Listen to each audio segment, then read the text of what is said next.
Hola chicos, muchas gracias por acceder a mi canal. Bien, nos encontramos aquí en la Plaza del Corrillo, que es una plaza emblemática aquí de Salamanca, donde se enfrentaron los dos bandos que había en Salamanca. Posteriormente hablaremos de ellos, pero decir que esta plaza donde nos encontramos entre el siglo XIV y el siglo XV se conocía como la Plaza de la Hierba, porque era la zona limítrofe entre estos dos bandos enfrentados, y aquí la hierba era muy alta, ya que era una zona donde no se podía pasar, era el sitio limítrofe entre estos dos bandos donde tenían lugar las reyertas y las disputas. Acompáñenos y seguiremos hablando de ello por el camino. Bueno chicos, pues como estábamos contando, aquí en Salamanca entre el siglo XIV y el siglo XV había dos bandos que estaban muy enfrentados. Estos bandos eran tanto el de la parroquia de Santo Tomé como el de la parroquia de San Benito. Ambos bandos estaban agrupados en torno a unas 8.000 personas aproximadamente. Y nos encontramos con apellidos tan característicos, por ejemplo, en el de Santo Tomé, como el mítico apellido de Nieto o Vallejo, y en el caso de San Benito con apellidos tan típicos como puede ser María Monroy, el apellido de los Monroy, o el apellido de los González, que conoceréis. Bien, pues vamos a empezar hablando un poquito de los bandos. Desde más o menos 1200 empezaron ya a haber reyertas entre estos dos bandos principales de la alta nobleza, pero sobre todo entre el siglo XIV y el siglo XV se vio mucho estos conflictos. El clímax de mayor reyerta fue cuando los reyes católicos enviaron a regidores para apaciguar el poder de esta alta nobleza. Estos regidores dieron tensión, pero al ver el poder de estas castas nobiliarias tuvieron que aliarse con ellos también, tuvieron que hacer alianzas. Bien, nos encontramos que gran parte de la ciudad eran estas familias poderosas, pero es que no solo eran ellos, sino que tuvieron que contratar también a mucha gente de la baja nobleza, a caballeros, que eran por aquel entonces, para que se unieran a una causa y a otra.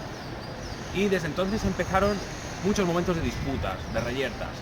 Nos encontramos con 4 momentos principales de guerra en este momento, y uno de esos momentos principales fue cuando la familia o la casta nobiliaria de Santo Tomé, de la parroquia de Santo Tomé, decidió apoyar a Álvaro de Luna, que era un importante rey, un importante gobernante que venía en nombre de los reyes católicos, para el trono de la corona de Aragón. Pues había diferentes versiones, diferentes bandos, ¿no?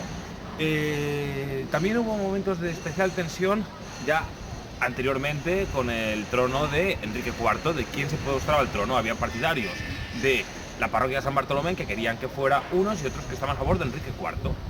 Y así sucesivamente.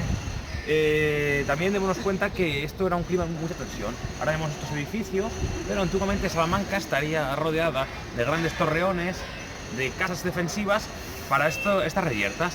Además, gran parte del pueblo llano eran sirvientes, eran criados de estas clases nobiliarias y estas clases menores como podían ser los caballeros. Entonces la ciudad, por así decirlo, estaba completamente dividida. La antigua Plaza del Corrillo, como hemos visto, era ya, os digo, el punto limítrofe donde ambos bandos estaban separados. Y quien se atrevía a pasar esa zona, podía ser zonas de peligro y de reyertas. Además, chicos, aquí nos encontramos en esta plaza viene en honor a ellos, es la Plaza de los Bandos, que se hizo en honor a esa concordia que tuvo lugar en 1476, donde firmaron pactos y acuerdos de alianzas para que hubiera paz entre ellos. Como por la política no había ninguna forma de mediar esa paz, la Iglesia tomó cartas en el asunto y tuvo que ser la figura de San Juan de Sagún, que ahora hablaremos de él, quien puso fin a estas reyertas constantes que duraron tantos siglos. Acompáñenos ahora a la iglesia de San Juan de Sagún y hablaremos de este importante personaje. Muchas gracias. Quien se encargó de apaciguar estos conflictos entre los bandos fue aquí la figura de San Juan de Sagún. Este santo tan importante que tenemos en Salamanca, para ponernos un poquito en contexto, vamos a hablar de que nació en Sagún en 1426. Para aquellos que no lo conozcáis, Sagún es un pueblo de León. Nace en 1426, en un principio es de una salud muy quebradiza, muy enfermiza, siempre está enfermo, pero ya desde el colegio empezó a ser un gran orador entre los alumnos y mediaba entre las peleas que había. Consiguió bastante fama. Con tan solo 15 años se desplaza a Burgos y en Burgos consigue nada más y nada menos que irse a un colegio donde ya tuvo mucha fama de predicador, en un colegio mayor. Bien. No se sabe la fecha exacta que vino a Salamanca, no sabemos cuándo llegó, pero se sabe que en 1457 se fue a estudiar decretos a la universidad. Ya estudiando esos 4 años de decretos, se fue al Colegio Mayor de San Bartolomé, donde ahí pues le pusieron el trabajo de ser pues, el mayor predicador, el predicador de la zona, donde daba sus discursos, que consiguió gran fama ahí, consiguió mucha fama como predicador. También hizo su trabajo, que le pusieron nada menos que como el capellán interno de la zona. Ya tenía derecho a estar en ese colegio mayor. Sin embargo, criticaba muchísimo a los bandos, hacía en sus grandes charlas en el púlpito, criticaba duramente a los bandos, nombres importantes decía, por lo que esas presiones hicieron que tuviera que exiliarse del colegio mayor. Colegio mayor donde también dio sus primeros pasos como santo. Ya se vieron sus primeros milagros, como el que una vez se olvidó de parte del oficio, cuando terminó la misa, se acordó de que se había olvidado dar esa parte del oficio y fue corriendo a la misa, pero habían apagado los cirios.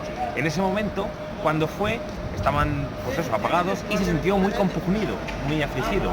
Pero ocurrió que desde un ciprés, en la punta del ciprés, un ángel le iluminó y desde entonces ese ciprés es símbolo del Colegio Mayor de San Bartolomé de Salamanca.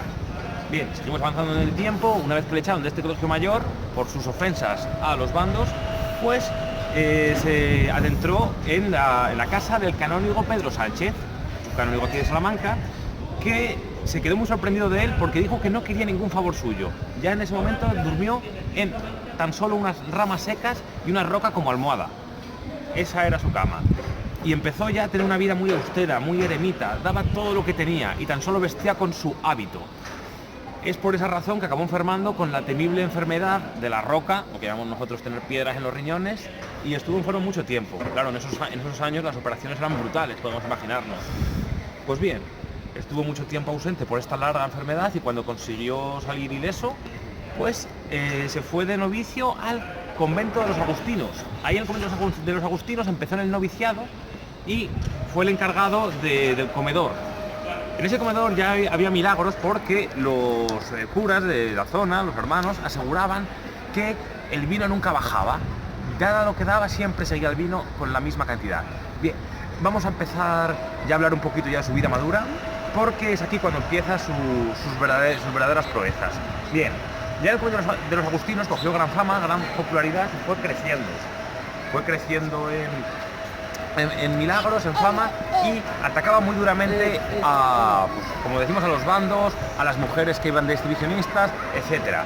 Tanto es así que hubo un día que el clan de Santo Tomé llamó a una serie de matones que decidieron acabar con la vida de San Juan de Sagún.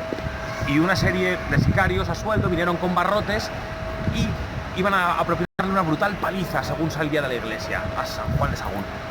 Pero justo en el momento de atizarle se quedaron paralizados por una fuerza sobrenatural y llenos de terror cayeron al suelo. Sin embargo, San Juan de Sagún les consoló y les dijo que no volvieran a hacerlo.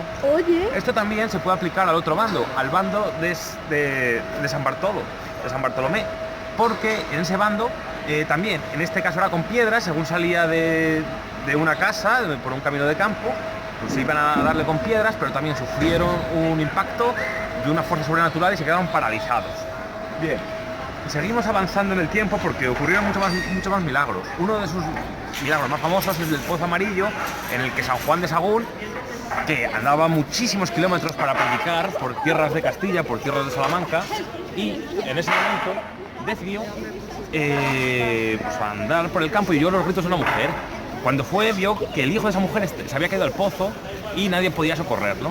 Sin embargo, San Juan de Sagún se quita el cordón de su hábito y lo pone para que el niño lo cogiera, pero era un cordón muy corto. Sin embargo, en el momento que lo mete en el pozo, las aguas empiezan a subir y el niño consigue llegar a la superficie. Todo el mundo queda extasiado de ese milagro de que subieran las aguas para rescatar al niño, y para librarse de la gente que le iba a hacer la pelotilla, pues salió corriendo. Bien, otra cosa muy interesante de aquí, en una calle que se llamaba Santa Catalina, antiguamente, pues salía un toro. En ese momento había muchos toros sueltos y fue a embestir contra San Juan de Sagún. En ese momento San Juan de Sagún le dijo la famosa frase de Tente necio, y en ese momento pasó a ser la famosa calle de Tente necio, que todos los de aquí de Salamanca lo conocemos.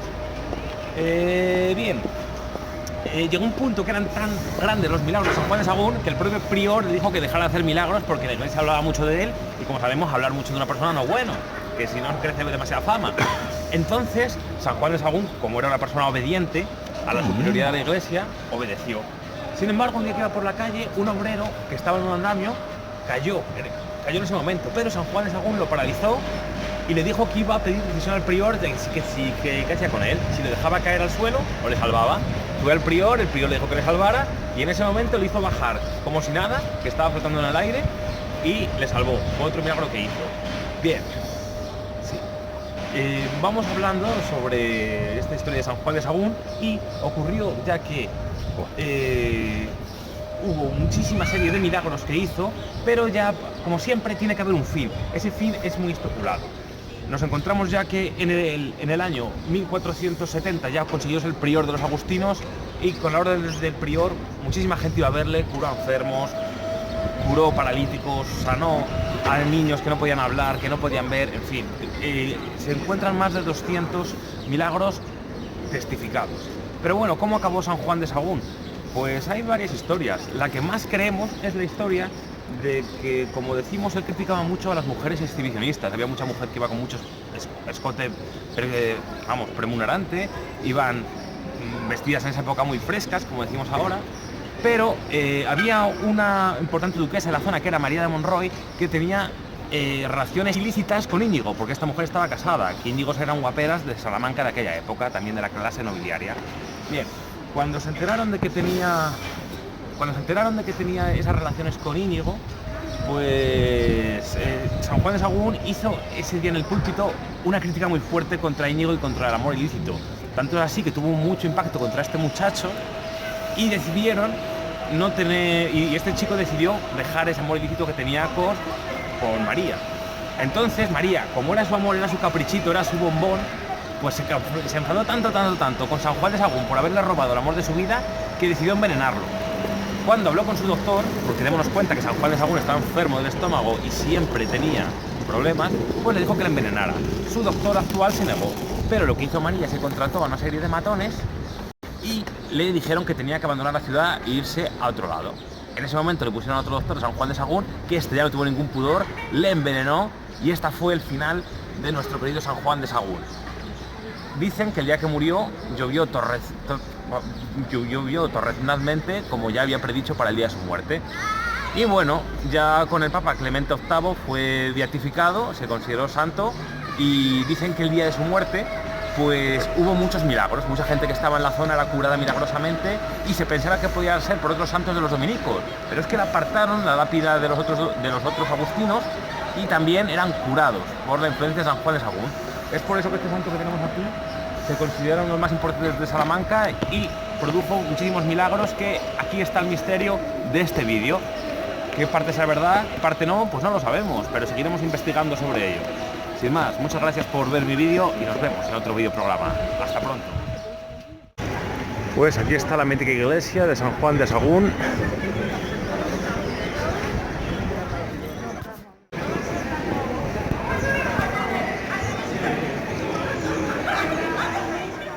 Esto es lo que os contábamos. Ahí tenemos el milagro del pozo amarillo que hemos hablado, que sacó al niño del pozo. Y aquí tenemos la pacificación de los bandos en 1476. La fecha que comentábamos. Ahí está el típico rosetón.